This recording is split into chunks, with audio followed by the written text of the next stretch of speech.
Hi friends, welcome back to our YouTube channel Manga's kitchen అండి. ఇంట్లో కూరగాయలు ఏం లేవు, ఏం చేద్దామని ఆలోచిస్తున్నాను.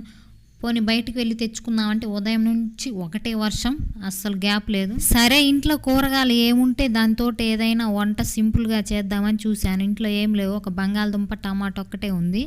దాంతో వెజ్ రైస్ చేద్దామని ప్లాన్ చేశాను. ఒక ఉల్లిగడ్డ, బంగాళదుంప, టమాటా, పచ్చిమిర్చి ఇవన్నీ తాలింపేసి దాంట్లో కొంచెం అల్లం వెల్లుల్లి పేస్టు, ధనియాల పొడుము, పసుపు, ఉప్పు, కారం ఇవేసి మసాలా కర్రీలాగా తయారు చేశాను. ఆ గ్రేవీలో నానబెట్టుకున్న రైస్ వేసుకొని ఆ రైస్లో మనకు తగినంత వెసరు వేసుకొని మూత పెట్టి కుక్కర్లో ఉడికించాను. చాలా బాగా వచ్చింది, టేస్ట్ అయితే సూపర్ ఉంది. ఆ రైస్ ఉడుకుతుంటే స్మెల్ మామూలుగా రాలేదు, నోట్లో నీళ్ళు ఊరినాయి, అంత బాగా స్మెల్ వచ్చింది. టేస్ట్ అయితే ఇంకా చెప్పనక్కర్లేదు, సూపర్ టేస్ట్ వచ్చింది. అసలు నేను ఎక్స్పెక్ట్ చేయలేదు, సూపర్గా ఉంది. వేడి వేడిగా స్పైసీగా చాలా బాగా వచ్చింది. Please like, share, comment, subscribe.